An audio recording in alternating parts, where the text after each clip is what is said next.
Pahalgam, the shepherd village. So welcome back to my channel. আজকে আমরা যাচ্ছি হলো Pahalgam. This is our third day. So আমরা কাশ্মীর সিরিজের থার্ড ডেতে পেহেলগাঁও প্ল্যান করেছিলাম। ফার্স্ট দুদিন আমরা শ্রীনগরেই ছিলাম, তো আপনাদেরকে ভিডিও দেখিয়েছি শ্রীনগরে আমরা কোন কোন জায়গায় ঘুরেছি। তো here welcome to Pahalgam. So Pahalgam কিন্তু একটা হিস্টোরিক্যাল প্লেস বটেই, বিকজ এটাও কিন্তু সেই মুঘলদের থেকেই আছে এই ভিলেজটা। তো মুঘলদের যাই হোক, ওরা তো এনজয় করেই গেছে এই ভিলেজের চার্মসটা, তো আজকে আমরা এনজয় করব। পেহেলগাঁও এত সুন্দর একটা জায়গা। ফার্স্টে নেমেই আমরা লাগেজ রেখেছি আমাদের হোটেল থেকে। সো এটা হলো আমাদের রুম ভিউ। তো রুম ভিউ বুঝতেই পারছেন, অসাধারণ একটা রুম ভিউ। হ্যাঁ, বরফটা একটু কম ছিল পেহেলগাঁওতে, যেটা আমি খুব ইমাজিনেশন করেছিলাম যে আমাদের হোটেলের সামনেই হয়তো অনেক বরফ পাবো। তো আমরা লাগেজ রেখে চলে এসেছি হর্স রাইডিংয়ের জন্য। আমি আমার ফার্স্ট ভিডিওতে কাশ্মীর সিরিজের বলেছিলাম যে কাশ্মীর সিরিজে যে এই যে স্ক্যাম হয় কিছু হর্স রাইডিংয়ের, এখানে কিন্তু সেই জিনিসটাই আমাদের সঙ্গে হয়েছে। পার হেড আমাদের প্রায় 2500 করে নিয়েছে। প্রায় না, 2500ই নিয়েছে। আবার উল্টো নেমে আসার পরে টিপসের জন্য প্রচুর ঝগড়াঝাটি করেছে। সো এটার থেকে একটু বেঁচে থাকবেন। 2500 ইজ টু মাচ। পরে এসে শুনলাম যে অনেকে 1000 রুপিস দিয়েও গেছে। তো আমরা বার্গেনিং করতে পারিনি, বিকজ ওই সময় খুব টায়ার্ড ছিলাম। নেমে নিয়ে তাড়াতাড়ি ঘোরার ব্যাপার ছিল, বিকজ অনেকটা বেলা হয়ে গেছিলো। অ্যান্ড পাহাড়ের ঠিক চূড়োই নিয়ে যাবে। তো চূড়োতে বুঝতেই পারছেন চূড়োটা কিন্তু অনেকটাই ওপরে। তো আপনারা জাস্ট দেখুন এই সিনারিটা, it's like a landscape drawing, তাই না? সো আমরা কিন্তু এখান থেকে একদম অনেকটা ওপরে কাশ্মীর ভ্যালিতে যাচ্ছি, যেটাকে বলা হয় কাশ্মীর ভ্যালি বা মিনি সুইজারল্যান্ড। সো মিনি সুইজারল্যান্ডে আমরা যাচ্ছি, কিন্তু খুব ডেঞ্জারাস রাস্তা ছিল, অ্যাজ বিকজ বরফ, তো পুরো বরফ পড়েছিল এখানটায়। আমরা নিচে বরফ পাইনি, কিন্তু এখানে কিন্তু প্রচুর বরফ পেয়েছি।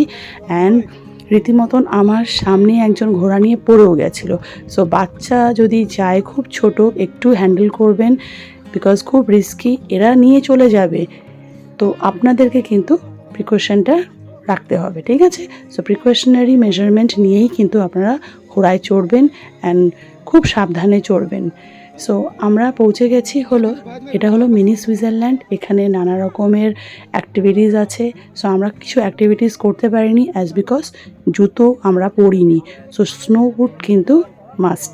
স্নো বুট ছাড়া প্রচুর কাদা ছিল, নামতেই পারবেন না। তারপরে আমরা ওখানটায় প্রায় 1 ঘন্টার মতন এনজয় করে, চা ম্যাগি সব রকম ওখানে খাওয়ার পাওয়া যায়, করে আমরা নেমে আসছি। আর নামার সময়টায় জাস্ট দেখুন কতটা ডেঞ্জারাস ছিল। আমি ভিডিও তাও করেছি, কিন্তু বকাও খেয়েছি, বিকজ ভিডিও করাই যাচ্ছিল না, এত কাঁপছিল। অ্যান্ড ওখানটায় নামতেও দেবে না যে নেমে আপনি ফটোগ্রাফি করবেন। সো পথটা কিন্তু বুঝতেই পারছেন অনেকটা ডেঞ্জারাস। অ্যান্ড খুব শক্ত করে যদি যান, খুব শক্ত করে কিন্তু ঘোড়ার যে দড়িটা থাকে ওটা ধরেই নামবেন, বিকজ না হলে পড়ে যাওয়ার ভীষণ একটা চান্সেস থাকে। যেটা বললাম, আমার সামনে একজন পুরো ঘোড়া নিয়ে পাহাড় থেকে অনেকটা নেমে গেছিলো। তো যাই হোক, সেই দিনটা আমাদের খুব ভালো গেল। ফোর্থ ডে, পরের দিন আমাদের এই হোটেল ছিল সান অ্যান্ড শেডস। খুব একটা বলবো না ভালো হোটেল, অ্যাজ বিকজ আমি বলেছিলাম যে ট্যুরস অ্যান্ড ট্রাভেলস থেকে বুকিং করিনি, কিন্তু সাজেশন নিয়েছিলাম। তো ওরা সাজেস্ট করেছিল এই হোটেলটা, তাই দেখে আমি বুক করেছি। কিন্তু মেন টাউনে কিন্তু প্রচুর ভালো ভালো হোটেলস আছে, আপনারা কিন্তু ওখানেও দেখতে পারেন। সান অ্যান্ড শেড খুব খারাপও বলবো না আমি, রিজনেবল ছিল। 5000 করে নিয়েছিল, বাট দেন 5000 হিসেবে অতটা ভালো ছিল না। সো পরের দিন আমরা বেরিয়ে গেছি একটা বিউটিফুল জায়গায়, that is Aru valley. And Aru valley, Betaab valley, Chandanwari, আপনারা সবাই শুনেছেন ABC valley. So ABC valley পেহেলগাঁওতে ফেমাস। সো আমরা শীতে আর যেতে পারিনি চন্দনবাড়িতে, এত স্নোফল হচ্ছিল বলে চন্দনবাড়ির রাস্তা বন্ধ ছিল। সো আমরা আরু অ্যান্ড বেতাব ঘুরেছি। তো আপনারা দেখতে থাকুন, আমি আরও আপনাদের আরু ভ্যালি অ্যান্ড বেতাব ভ্যালির ব্যাপারে জানাচ্ছি।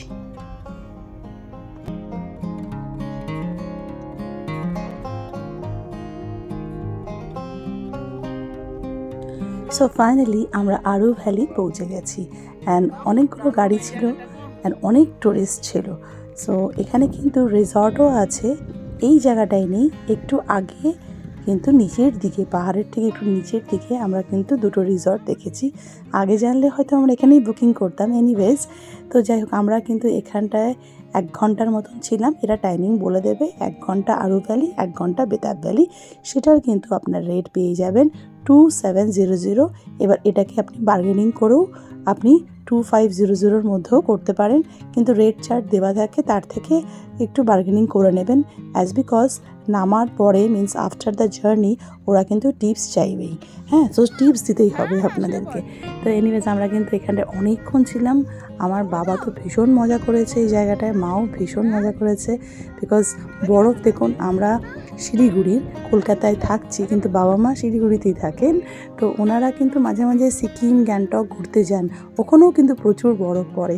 তো এখানকার বরফ অ্যান্ড ওখানকার বরফ, ঠিক আছে বরফ তো একই হলো, বাট দেন দেখার দৃশ্যটা কিন্তু অফকোর্স ডিফারেন্ট, তাই না? বিকজ কাশ্মীরের সাথে তো তুলনাই হয় না। সো এই জায়গার ভিউটাই আলাদা। সো আমরা আরু ভ্যালির পরে চলে এসেছি Betaab valley. And Betaab valley তো সবাই জানেন কেন ফেমাস। সানি দেওয়ালের মুভির জন্য famous, Amrita Singh and sunny দেওয়াল। সো যারা 90s-এর, তারা সবাই এই ফিল্মটা দেখেছে। অ্যাকচুয়ালি 90s-এর আগের ফিল্ম এটা। তো 90s-এর সবাই এই ফিল্মটার ব্যাপারে জানে, এখনকার অনেকেও জানে। সো এই ফিল্মটা কিন্তু এই ভ্যালিতে শ্যুট হয়েছিল, অ্যান্ড সেটাই এখন ফেমাস বেতাব ভ্যালি হিসেবে। সব টুরিস্টরা এখানটায় ঘুরতে যায়, অ্যান্ড রিয়েলি সিনিক বিউটি হিসেবে আমি তো 10 আউট অফ 10 দেবো এই জায়গাটাতে। বিকজ আমরা এখানটায় প্রায় 1 ঘন্টার মতনই ছিলাম, কিন্তু ভীষণ এনজয় করেছি। লাইফ টাইম এনজয়মেন্ট কিন্তু আমরা এই বেতাব ভ্যালিতে এসে করেছি। খুব সুন্দর। হ্যাঁ, এখানটাও একটা ব্যাপার আছে, ঢোকার সময় কিন্তু আপনাকে স্লেজ নেওয়ার জন্য প্রচুর রিকোয়েস্ট করবে। ওনারা বলবে যে এখানে কিন্তু অনেক ডিস্টেন্স, অনেক হাঁটতে হবে।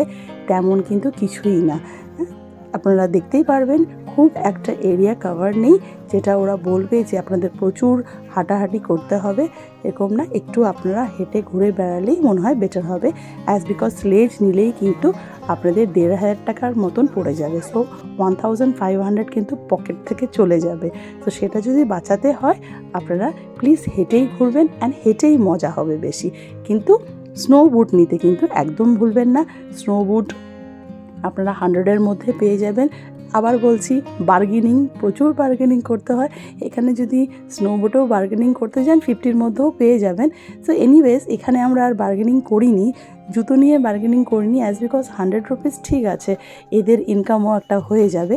তো আমরা ফাইনালি এখান থেকে এনজয় করে সেই দিনটা সান অ্যান্ড শেডে কাটিয়ে পরের দিন আমরা চলে যাব হলো গুলমার্গ। সো আপনারা এই ভিডিওটা দেখবেন, যদি লাইক করেন তো প্লিজ লাইক বাটনটা টিপে দেবেন, অ্যান্ড সাবস্ক্রাইব না করে থাকলে করে দেবেন। Till then, take care, bye by.